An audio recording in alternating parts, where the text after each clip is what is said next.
Şimdi çok kaliteli ve güzel bir restorandan çay alıyorum. Çay ve parata. Bunların sabah. Bunlar paratayla çayla kahvaltı yapıyorlar böyle.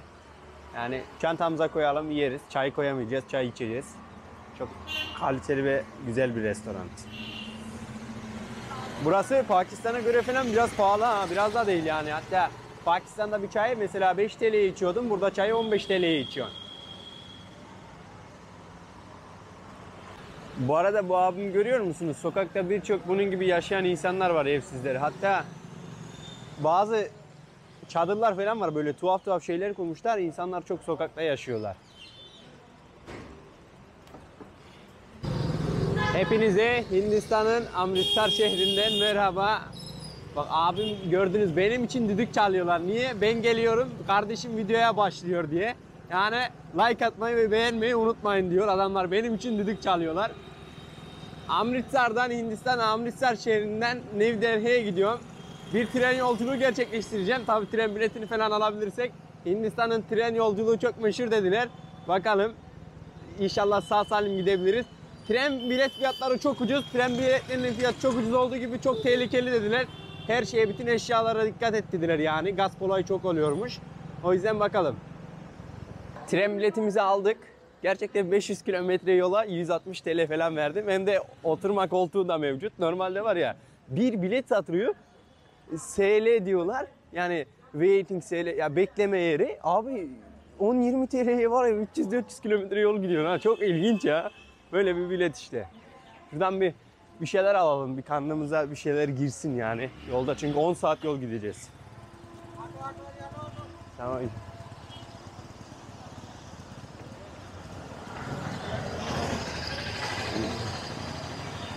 Water var, tea var. Hello.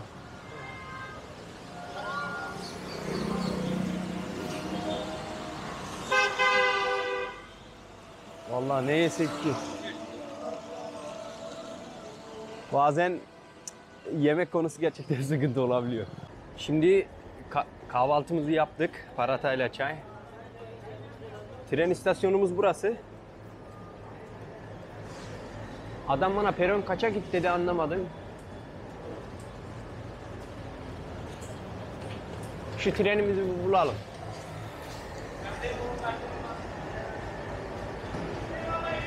Peron 4, peron 5.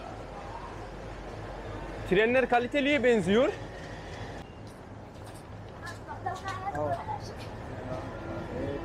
Karaça. No, teşekkür abi. Adamın şeyine bak dedik, içinde ne var diye para istiyormuş. Platformu buldum. Platform 6'yı. Daha yeni iki abim ne bileyim tuhaf bir şey yapıyordu. Anlayamadım ama para istiyordu, hemen kaçtım. Muhtemelen bu sağdaki benim trenim. Oturma yeri de aldım ben. Normalde oturma yeri almadım mı daha da ucuza biletler var. Ben oturma yeri aldım. Oturarak gidelim. Çünkü 10 saat gideceğiz. Ben şimdi Amritsar'dan New Delhi'ye gidiyorum. Oraya gitmemin sebebi çünkü orası büyük, bütün işlerimizi orada kolayca halledebiliriz. Ülkeyi de sıkıntı çekmeden rahat rahat gezeriz. O yüzden New Delhi'ye gidiyorum. Trenimizin içi burası böyle. Koltuğumuzu arıyoruz şimdi. Burası selam. Look at this, where is my seat? S2, where is it? S2 this 56 number there. here? Yeah. Oh, okay, şükriye abi. Namaste. Okay. Trenimiz bu şekilde. Tam olarak 10 saat gideceğiz. Buyur, burası mı, orası mı? There. 56 number. 56, tamam, okay. Here 56 abi. That. S2, Yes. 56 breath. Okay. Okay. Okay, abi, namaste bacak. Şimdi bu trenle tam başkent Delhi'ye gideceğiz. 10 saat diyor. Bakalım 10 saat mi sürecek? Tam olarak 510 kilometre. Tren ulaşımları çok ucuzmuş. Gerçekten de ucuz yani, 500 kilometreye 150 TL, 130 TL falan veriyoruz. Trenimizde koltuğumuza yerleştik. Sağ olsun burada ben video editliyorum. Kardeşlerim de parti yapıyoruz trende.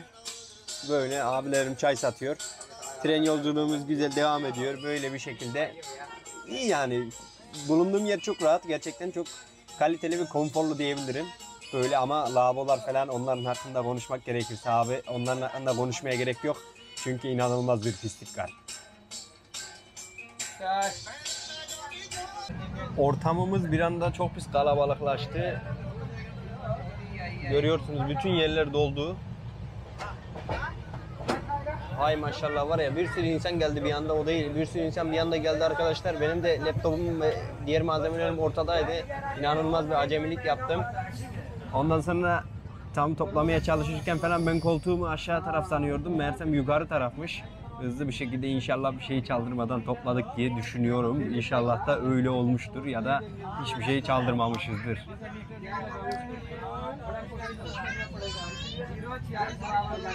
Elektrik var, vantilatör çalışıyor arada bir. Yani basıyorsunuz düğmeye basarsak. Düğme alt tarafta. Ne güzel ben açıp kapatıyordum ama işte gel gelelim ki. Dili öğreniyorum burada nasıl? Hindice öğrenmeye başladım. Baktım zor geldi öğrenmesi. Bu sefer elime yazdım. Mesela gittiğiniz ülkelerde bazen böyle yapabilirsiniz abi. Mesela bilmiyorum. Mesela orada ben yazıyor ki bilmiyorum yazıyor, biliyorum yazıyor. Mesela bu nedir yazıyor. Öyle bir sorarsanız iyi olur. Ama Hindistan'da abi her yerde değişiyormuş mesela. Sürekli bir yerde o kadar çok büyük bir ülke ki yani dil değişiyormuş mesela. Selam değişiyormuş yukarı bölgede. Bazen selamünaleyküm, bazen namaste. Bir sürü sistem işte böyle. 8 saatlik bir tren yolculuğundan sonra trenden ayrılıyoruz. Metro kapısından çıkamadım. Adamlar yerde yatıyordu. Şimdi kalacağımız yere doğru gidelim. Kardeşlerim sağ olsunlar bana yardımcı oluyorlar. Delhi çok büyük. 30-35 milyon nüfusu var. Kardeşim you speak Hi. Hindi. Hindi language. Yeah. Vande Mataram. Jai Hind. Bunu biliyorum. Bu şey dedi. Hindistan'a özgürlük gibi bir şey. Yani biz ne mutlu Türk'üm diyene var ya öyle bir şey. Tren istasyonundan çıktım. İnternet sim kart yok ya bende. Kardeşlerimle bir araba çağırıyorum, taksi çağırıyorum işte gideceğim. Abi Uber adamlar geliyor, geldiği yeri bulamıyorlar. Bunlar çok sıkıntı. Adam arıyoruz, neredesin diyoruz. Ben orayı bulamıyorum diyorum. Ondan sonra bir başka yere girdim. Kardeşlerim gitti. Ya bazen var ya sinirlenmemek elde değil. Neyse bir dükkana geldim. Adamdan bir internet isteyeyim diyorum. Adam Allah'ım yarabbim abi internete ihtiyacım var kardeşim şöyle böyle bana bir sürü masal anlatıyor. Anlatsa ben sinirlendim. Adam interneti verdi bir sefer gittim. Adama bağırdım çağırdım. Bir sefer adam beni tekrar buldu. Kardeşim gel çay iç falan dedi. Adama ayıp ettik. Neyse bir bardak çayını içelim adamın. Şu gördüğünüz adam işte. Adama biraz ayıp ettik ama hak etti. Lan abi dokunup durma bir internet istiyoruz Allah kitap aşkına. 2 dakika bir internet aç da işimizi halledelim. Ya bu Hintliler çok değişik arkadaş. Vallahi diyorum çok değişik. Bu arada olur da New Delhi'ye gelirseniz abi metro istasyonundaki herkese çok dikkat edin. Çok inanılmaz sıkıntılı insan var. Çok yan kesici adamlar var. Baba you speak Hindi. Hindi. Hindi Yeah. Hello ये भाई आए हैं बाहर तुर्की से इनको चाय पिलाइए ठंड हो रही थी बारिश हो रही है बाहर खड़े हुए थे साइड में Ay maşallah. Abi धन्यवाद. बारिश हो रही थी रेन तो भाई भीग रहे थे यहाँ बैठाया भाई को चाय वगैरह पिलाइए हमारे खान साहब ने आई लव यू बोल दो ये तो मेरे फोटो आ रहे हैं हाँ नाम नाम आपका नाम आरिफ Seyfi. Na Arif. मेरा नाम Mohammad Mera naam Mohammad Arif Muhammed Arif. Arif. Aa. Bakayım ben daha ne yazıyorum. Muji Patahi. Muji Patahi. पता है Ha, okay. Khushi hui. हवा, Khushi hui Urdu. Nasıl mı diyor? Urdu Hindi Ha. Okey abi teşekkür ederim. तुम्हारा नाम क्या है Merenam Çağatay. Berbercinin oradan çıktık. Kimin yanına geldik? Abi dünyayı gezen Kadir Reis'in yanına Sikizm Tapınağı'nda uyuyoruz bugün. Tapınağın ismi Sikizm Tapınağı. Böyle dedik yani biraz şey olmuş, bizim dilimizde yanlış olmuş olabilir. Normal böyle şeyler. Bu adamların dini inancının yapıldığı bir tapınak. 4 yıldır dünyayı geziyor. 1,5 yıldır da adam hiç evine dönmeden geziyor abi. Kendisiyle beraber zaten otelde kalmak isterdik ama içerik çok farklı olsun diye kendisini Sikizm tapınağına getirdim. Şimdi nedir Sikizm tapınağı? Sikizm tapınağı Hindu inancına göre çok farklı dinler olduğu için farklı bir din. Burada kadınlar nasıl şal takıyorsa bizim ülkeye göre erkekler de böyle kafalarına şal takıyorlar. Yani kapatıyorlar. Biz bunu yarın daha da çok net göstereceğiz. Yarın sabah kalktıktan sonra kahvaltıya doğru gittikten sonra mecbur kafamızı bere tarzı bir şeyle bezle kapatacağız. Ben Kadir Gezmiş, sizleri çok seviyorum. Söz ve etkiyi kardeşime bırakıyorum. Yine benim çirkin yüzümü görmeye devam edersiniz. Desteklerinizi de bekliyorum. Bekliyoruz. Canımsınız, söz ve etki sende kardeşim. Kadir Kral'ı gördünüz. Adamın kralı işte. Bize Hindistan'ı kaliteli bir şekilde tanıttı ve bu tecrübeyi bize yaşattığı için teşekkür ediyoruz. Sikizm Tapınağı'nda o olmasaydı biz uyuyamazdık. Biz nereden bulacağız Sikizmlileri, Sikizm Tapınağı'nı? Biz Anadolu'nun bağrından çıkmış gelmişiz Hindistan'a. Ben buraya geldiğime şükrediyorum. Kadir kardeşim sağ olsun. Abi bu adam Hindistan'ı gezmedi. Bu adam Hindistanlı oldu, burayı keşfetti. Sabaha kadar gasp edilmezsek bilin ki bu videoyu yüklerim. Şimdi burada yerler var böyle. Buraya aynı zamanda bizim gibi bir sürü evsiz insan gelecek. Biz de bir evsiz olarak, homeless olarak burada bulunuyoruz. Bizim gibi bir sürü insan gelecek. Bilin ki bu videoyu izlerseniz kardeşiniz gasp edilmedi. Böyle yani. Şimdi bize böyle bir yatak verdiler. Kadir de orada gidiyor. Böyle bir yatakla burada tapınakta yatacağız bugün. Görüyorsunuz. Sokakta çıplak yürüyoruz. İbadet yeri burası. Mesela kapıya falan dokunup yüzüne sürüyorlar. Bir farklı kültür var burada, yani bir dini inanç.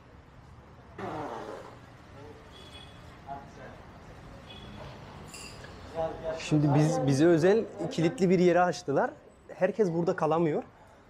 İşte bize sağ olsunlar misafirperverliklerini gösteriyorlar.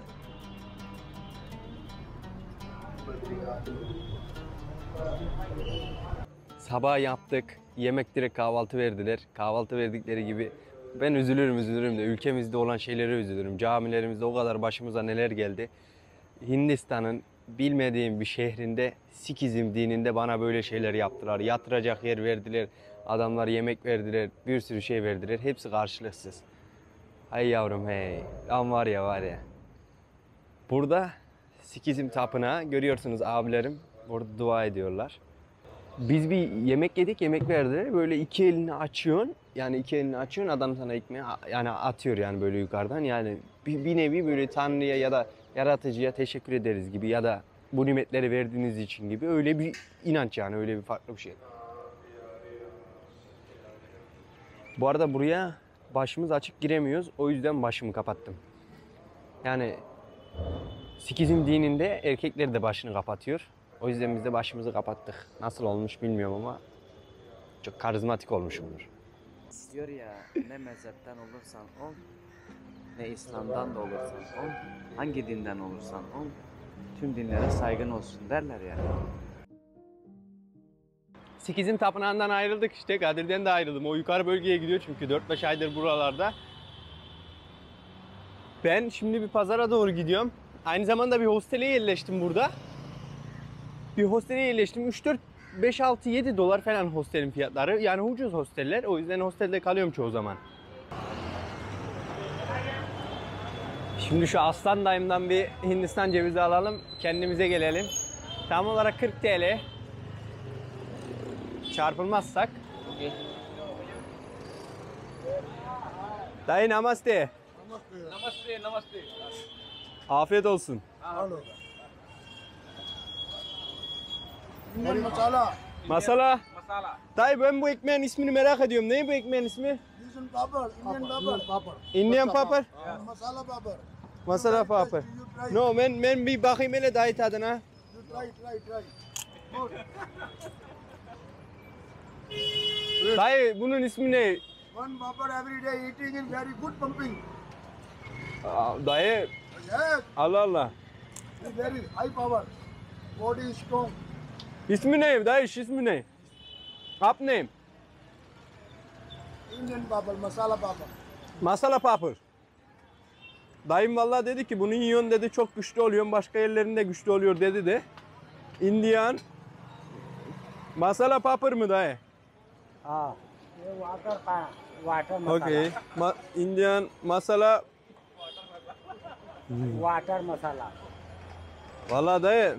Water masala Dayı güzel değil mi? Fresh ha.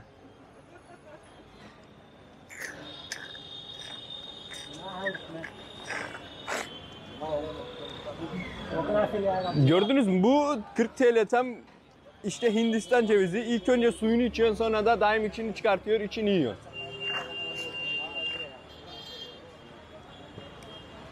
Daim, aslan daim be.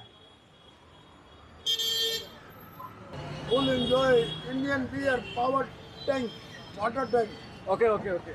Aa yes abi. Okay. Oo. Bu daim var ya iyi adam ha. You Russia? Russia? Russia? What do you think? I am from Russia. You? Dayı ben Suriyeliyim. Sudan? No Türkiye. Turkey? Yes.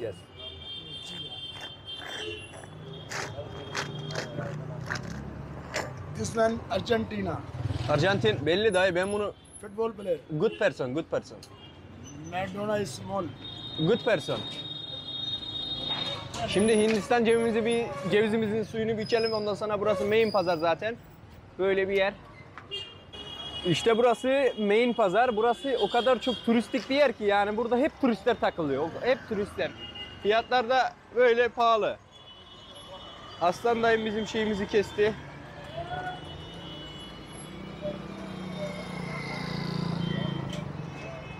Of lezzet şöleni yemin ediyorum ya.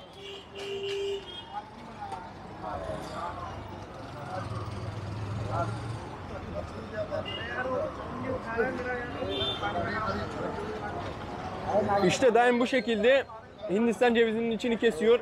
Ondan sonra içini de yiyoruz. Dayı ben yerim. Turistlerin dolandığı yer. Yalnız turistler pek burada yerel insanlara selam sabah vermiyor niyeyse. Ben ayıkamıyorum. Çünkü zaten burada insanlar sürekli böyle tuhaf insanlar turistlere bir şey satmaya çalışıyor yani. Yani anladığınız farklı şeyler satmaya çalışıyorlar. Böyle buradan gidelim ya. Bu main pazar diye geçiyor. Burası çok popüler. Buradan çıkalım biz biraz daha lokal yerlere doğru gidelim. Bir yemek yesek var ya.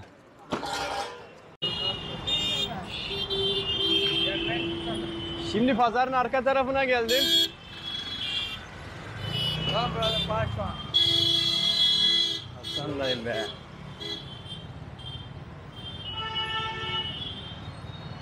Pazarın arka tarafına geldim. Böyle bir kardeşim var. Şurada ileride diyor. Çok lokal bir pazar var diyor. Seni oraya bırakayım dedi. Vallahi bilmiyorum pek de güvenemedim açıkçası. Gözüm tutmadı bu eleman ama yine bırak beni tamam dedim. Yani gidiyoruz yürüyoruz. Aynı arabalara çarpılıyorduk. Bu karşıyı görüyor musunuz? Bu karşıda kaldırımda insanlar uyuyor. Trafik demiyorlar. Adamlar orada uyuyorlar. Ben o insanlara çok şaşırıyorum ya. Adamlar orada nasıl uyuyorlar? Evsizler onlar işte. Onlardan çok var burada. Bu arada Hindistan'da ineklere tapılmıyor. Sadece hayvanlar burada kutsal. İnekte, köpekte, her yerde köpek var. Tuhaf hayvanlar var. Bunlar sadece burada kutsal olarak görülüyor. Mesela trafikte bir anda önünüze falan arabadasınız. Çıktı bekleyeceksiniz. İnek geçecek. Yani bunlar sadece bütün hayvanlara kutsal gözüyle bakıyorlar. Yani öyle bir güzel bir hayvanları seviyorlar. Ama her yer köpek. Bazen de saldırıyor yavşaklar. O yüzden sıkıntı olabiliyor. Şimdi köpek bir ısırsa bir anda yani abi gidiyorsun yolda hiç olmadık yerde köpek çıkıyor. Bir anda bir ısırıverse vay haline. Nerede olacaksın? Kuduz aşısını nerede yapacaksın? İşte başka şeyleri. Şu maymun var ya şu gördüğünüz maymun. Kadına saldırdı elindeki meyvesi aldı. Manyak lan bunlar. İnsanlara saldırıyorlar her şeyi alıyorlar ellerinden. उसको देखा खोलते हुए वहाँ था वहाँ से दो वो नहीं खाएगा Bak lan nasıl patlattı içiyor manyak lan bunlar. Oh very crazy.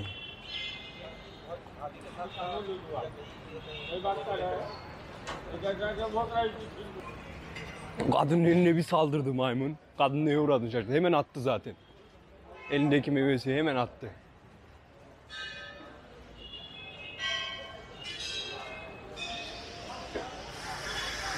Burası da yine bir tapınak. İbadet yeri. İbadet yapacaklar abilerim içeri girip öyle.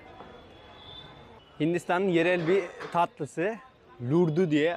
Abilerim burada çalışıyor makine gibi aynı. Böyle tuhaf bir şey. Ay maşallah be. You bro? Türkiye. Turkey. Yes. मेरे को क्या कहते हैं? He speak English? No, no. No, no problem abi. Boş, never mind in the language. Only India language. O da mı? O da mı? Onlar da mı sweet? Same, same. Ay maşallah. Same. Okey abi, धन्यवाद. Burada gördüğümüz hep tatlı yapıyorlar o adamlar. Aynı bizim pişmaniye benziyor. Namaste. Namaste Kalle. Dayılar görüyorsunuz. Dayı, this is sweet. Sweet.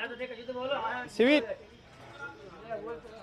Oğlum, sweet. Bunlar şey de anlamadı.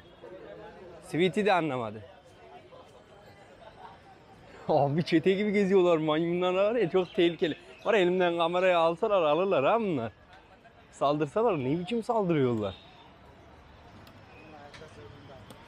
Şu tüfeğe baksana abi. Her yerde bir insan uyuyor ya. Her yerde elit tarafa geldik bir sefer, her yerde yine hala birileri uyuyor, hala birileri uyuyor yani. Samosa herhalde bu. Bu meşhur yemekleri samosa. Bu gördüğünüz içinde köfte gibi bir şey var aynı. Adamlar yiyorlar böyle sabah kahvaltısında.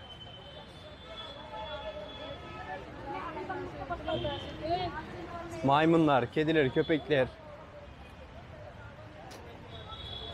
Maşallah yani şimdi.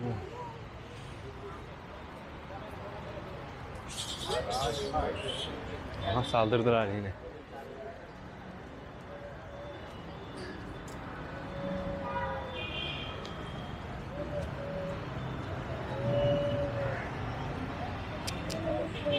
Psikopata bak lan, manyak lan bunlar.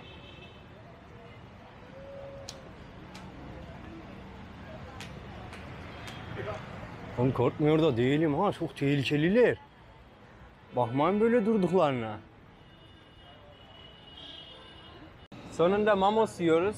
Bu arkamda gördüğünüz abi var ya, bak dolandırıcı. Bak ben diyor çok seviyorum diyor. Arkadaşlar gaspa çok dikkat edin ya, ben bu kadar gaspçıların olduğunu ben bilmiyordum. Ben inanılmaz bir gasp sistemi var ya. Adamlar size geliyor, ben diyor Hindistan'ı, insanları diyor çok seviyorum kardeşim, neden benimle konuşmak istemiyorsun, şöyle böyle falan. Bak eleman bak, normalde yanımdan hiç ayrılmıyordu, neden arkaya doğru gitti? Çünkü biliyor, yüzünü çekeceğim. İnsanlar gasp ediyorlar, çok gasp ediyorlar. Burada momos yiyorum. Bundan bir tane bir deneyeceğim, bakalım tadı nasıl. Eğer güzelse birkaç tane yiyeceğim çünkü çok kötü açım, çok kötü, kaç gündür var ya, doğru düzgün bir şey yemiyorum. Momos. Bakalım bir tane bir deneyelim. Abi bu suyun buharında pişiriyor. Restoran kaliteli, güzel, sıkıntı yok böyle. You speak Hindi? Yeah. I speak Hindi and English. Yeah, you speak India people about India country about Where say are you from? You're from Turkey. yes. What do you think Turkish people about? The Turkey is the Kashmir, the same thing carpet, you know. Kashmir, Persia. Kashmir, Karma. Pakistan or India? Ah, India. Not Pakistan. Bu arada Pakistan ve Hindistan arasında büyük bir çatışma var. Bu Kaşmir diye bir bölge var. Orası diyor benim Hindistan, orası diyor ben Pakistan. Böyle birbirlerini hiç sevmiyorlar. İnsanlar burada bu Pakistan ismini bile söz etmemizi istemiyorlar. Mayonez, acı, bu da samos işte. Şu elemandan bir kurtulamadım. İlk defa deniyorum bu arada. Oo, gayet lezzetli.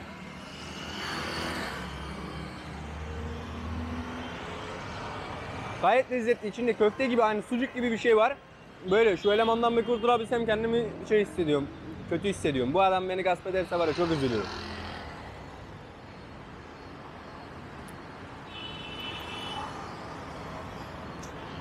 Don't be back with me. No, I don't like it. Okay. Şimdi bu elemanın amacını anladım. Bu arada bana 5 kişi daha gelmişti bundan önce. Bir tane bir Indian Loom diye bir yer var, tamam mı? Burası kıyafet satıyor. 3 katlı bir yer.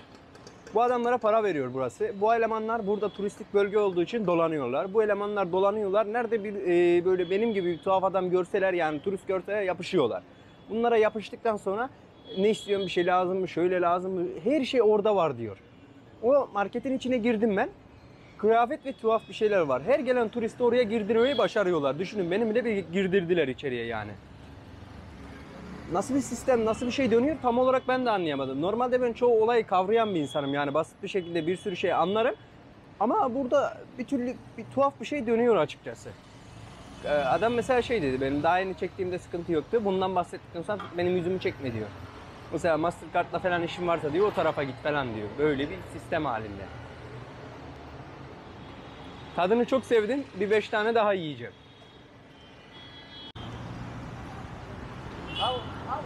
Şu insanların, şu çocukların haline bakın ya. Karşıya geçmeye çalışıyorum. Onları fazla çekmeyeyim. Bir sefer onları çok fazla çekersem para isterler ve geldi. No.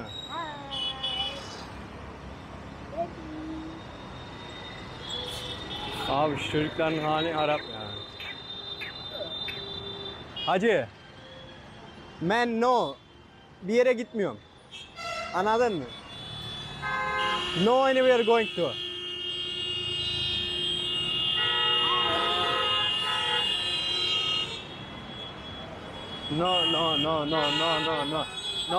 No money.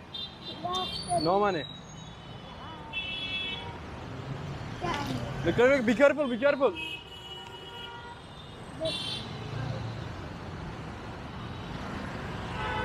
Para yok.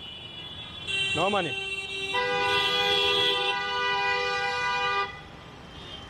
No money. Hadi yalla. Şimdi yeni bir karakterler geliyor göreceksiniz. Trans bireyler bak ışıkta dilenenler.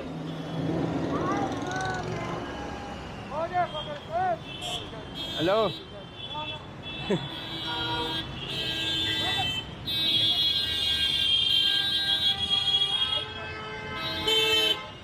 Abi şu çarlara, şu karakterlere bir bak ya.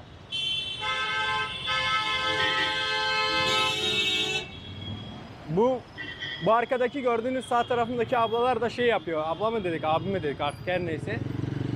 Şurada duran da kamerayı çalmasınlar. Bunlar ışıkta dilencilik yapıyorlar. Bunlar cinsiyet değiştirmiş bireyler. Mesela kızsa erkek olmuş, erkekse kız olmuş. İşte bizim sıramız geldi.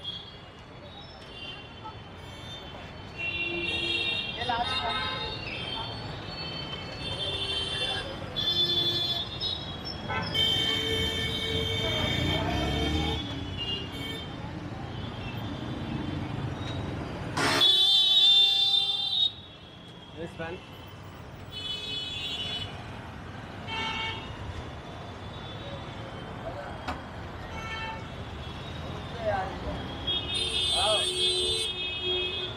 Tetap.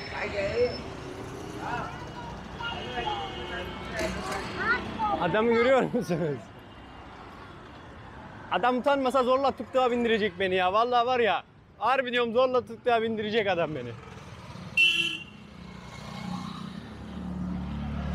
Başkent New Delhi biraz böyle yani pek başkent New Delhi'de yani Hindistan kültürünü pek anlayamazsınız açıkçası. Çünkü insanlar uçakla direkt buraya geldiği için artık burası biraz daha turistik sisteme dönmüş. Yani turist dolandırıcılığı had safhaya gelmiş neticede.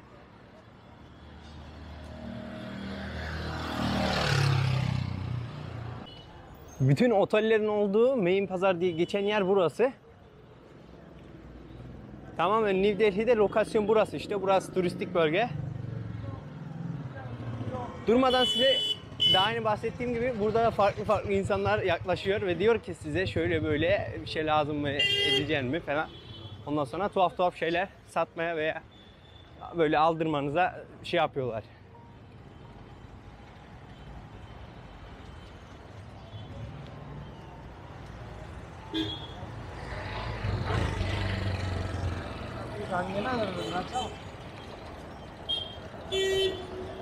Gördünüz mü yine? Çay mı içsek diyeceğim. Bu ne ki ya? Namaste. Kitne पैसे? 30, 40, 50. 35 or 34? 50 to